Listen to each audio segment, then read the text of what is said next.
So dari segi penyiksaan yang dia terangkan tu agak menarik jugalah. Menarik macam psikopas pula bunyi dia.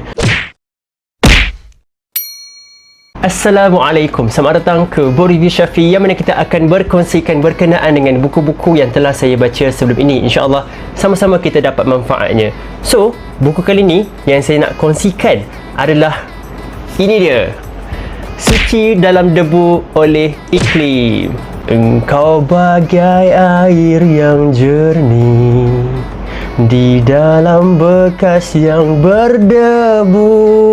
Hei.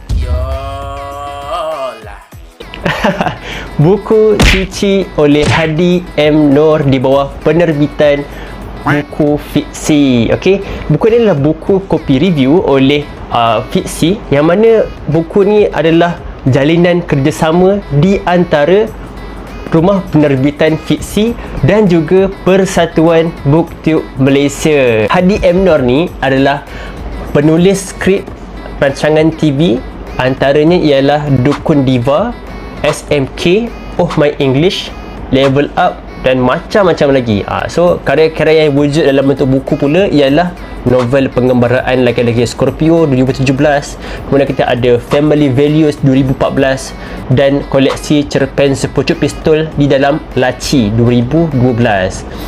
So Hadi M. Noor ni dah ada pengalaman menulis lah, dan dia ada pengalaman menulis skrip, pengalaman menulis novel, dan ini adalah buku suci yang mana saya rasa dia tak asing lah dalam dunia penulisan. Buku suci ni menceritakan tentang 23 orang remaja yang mana mereka ni telah dilatih selama 5 tahun di bawah penyeliaan Pak Hassan, dan mereka dilatih untuk menjadi askar. Dan selepas sahaja menginjak umur 17 tahun, mereka ni dihantar ke balai-balai yang tertentu secara berpasang-pasangan, dan untuk menjaga keamanan kampung lah. Watak utama dia adalah Adan, dan adalah beberapa watak sampingan yang bernama Im, Shikin dan juga Erina. Dan mereka ni apabila mereka menggembara dan menjaga balai seperti mana yang ditanggungjawabkan oleh Pak Hassan, mereka menemui beberapa perkara yang agak misteri lah berlaku di seluruh dunia, iaitu kewujudan makhluk. Dia seperti mayat hidup dan badannya penuh dengan bunga-bunga. So benda tu kalau dia gigit ataupun menerkam siapa-siapa orang yang hidup, berkemungkinan besar dia akan dijangkiti dan menjadi makhluk juga. So mereka ni perlu menjaga keamanan kampung daripada berlakunya penyerangan makhluk tersebut, dan juga menjaga kebaikan ataupun memberikan kemudahan kepada pengembara masuk ke dalam kampung, macam tu. Tapi sebelum sempat mereka nak memahami misteri tersebut, datang pula sekumpulan yang boleh katakan bukan dalam ras mereka ataupun etnik mereka, menyerang mereka dan membunuh seluruh kampung. Kalau saya baca pasal Adan ni kan, watak utama ni, dia sifat dia seperti dia ada pemalu sikit. Dia pemalu, lepas tu dia ni suka membaca, dan dia macam tak percaya diri lah pada awalnya, sebab mungkin dia berada di kalangan kawan-kawan dia yang masih mampu menyokong dia kan, ataupun dia lebih kepada nak support kawan dia je. Kawan dia nak buat apa, dia support je.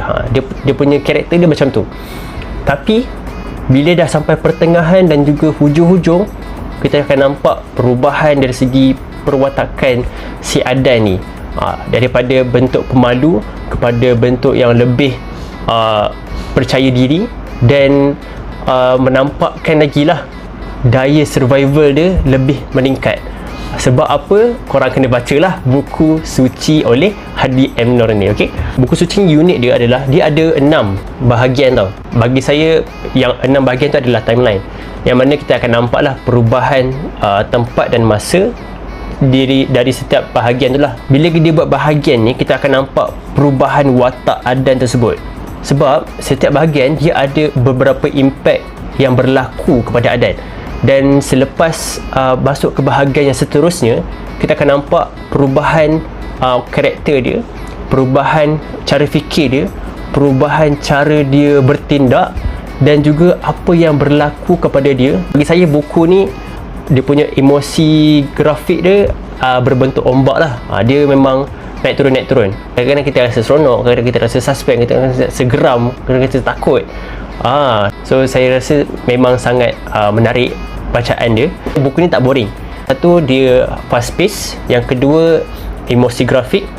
Dan yang ketiga adalah perkembangan watak dia memang sangat natural lah. Dia ada banyak scene-scene yang berbentuk keganasan. Agak berat jugalah penyiasatan yang diterangkan tu. Dan bagi saya dapat merasai lah penyiasatan yang begitu berat kan kepada orang-orang yang diseksa tu. Tetapi untuk emosi-emosi yang berbentuk sedih, berbentuk kehilangan, berbentuk rindu, bagi saya macam agak singkat ataupun tak cukup, tak sampai, ataupun boleh katakan kita tak sempat nak rasai, dia dah masuk emosi lain. So rasanya dari segi itu mungkin boleh diterangkan lagi ataupun dielaborate, ditambahkan lagi penerangan tersebut. Benda yang paling saya suka dalam buku ni adalah sudut pandang Adan, bagaimana dia nak survive ataupun idea-idea yang dibentangkan, yang mana dia mempercayai terhadap kuasa suci alam. So apa yang dia percaya tu adalah sedikit sebanyak menjelaskan lumrah ataupun fitrah kehidupan seorang manusia di atas muka bumi ni. Bila kita lahir di atas muka bumi ni, kita secara fitrahnya mempercayai ada satu kuasa besar yang mengawal seluruh sistem di atas muka bumi ni. Tapi bagaimana kita mengolah dia? Bagaimana kita nak mengolah apa yang kita percaya tersebut?